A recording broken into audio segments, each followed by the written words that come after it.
Dog toys and feeding puzzles are really either expensive or they last a matter of days before your dog tears them to pieces. And so today I'm going to show you how to make a really simple and almost indestructible dog toy for less than $10 that your dog is sure to love. And make sure you stick around to the end where I'll give you my top tips for making sure that your dog absolutely loves their new feeding toy.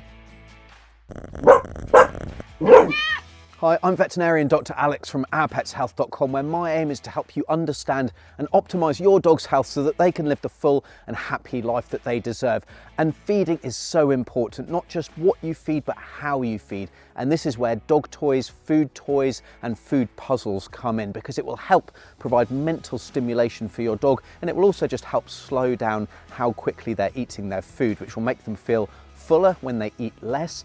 And it can really help reduce begging and making sure that they stay their optimal weight. And so the first step is to choose the right type of pipe for your dog, and that's going to really depend on the size that they are and how much of a power chewer they are. So for a smaller dog, and what I'm going to use today is this 40mm, which I think works out as about 2.5 inches, 40mm pipe. If you've got a bigger dog, you might want to go something like 80 to 100mm, like this bigger pipe. So you want to be able to hold it in their mouths comfortably, so not too big, but equally it needs to fit the right amount of food in, and also to be able to have holes that are the right size that their kibble can actually fit through. So as well as the pipe, the other things we're going to need is we're going to need 2 end caps. Now you can get different end caps. These are push-on ones, and they actually push on and they're really snug.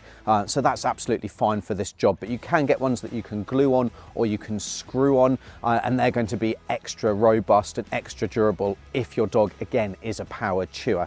Other than that, we're going to need a few tools. We're going to need a saw, something to cut with. So I've got a mitre box and my saw here. If you've got a drop saw, anything will do really. We're going to need a drill to drill our holes. We're also going to need some sandpaper just to make sure that all those sharp edges are rounded off. Some tape is going to help you cut and make a nice neat cut, and that's really everything that we're going to need. So it's super simple. And so once you've gathered all your supplies, your next step is going to be to decide how long you want it. So I'm going to want mine probably about 1 foot long, something like that. So I'm just going to wrap some tape around. That's just going to help make a bit of a nicer cut with the saw. And we don't really need to make any measurements here because it's not like we're doing a really accurate thing that needs to fit. But what we'll do is we'll just get this and cut it where we want it. So this mitre box is just going to allow me to make a nice right angled cut. But you can just use any saw and that'll do just the job.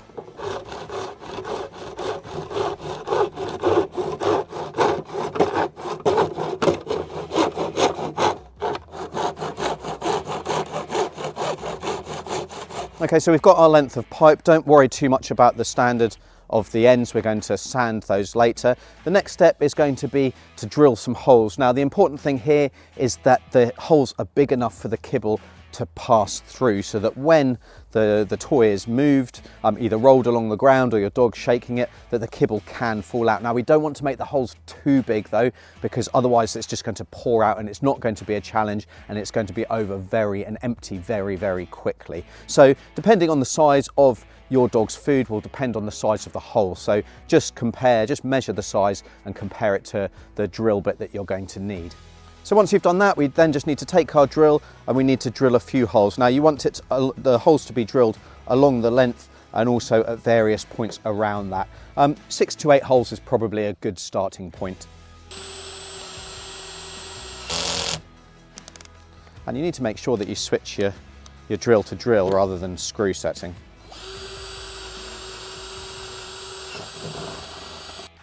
Fantastic, and there you've got your holes. Now also, you don't want to make them too close to the end because then they're going to be covered by that cap as well. Right, so we've got our pipe with the holes. It's pretty rough and ready at the moment, and the next step is going to be just to sand that down. Now if you've got a sanding bit for your drill, that's going to be ideal, but if not, you can just take a normal drill bit, wrap a piece of sandpaper around that and use that just to take these edges and extra bits off the hole. You can also remove the bit of tape if you were using the tape when you were either cutting. You can also add tape to drill the holes, and that might make them a little bit neater to start with, but they're still going to need sanding.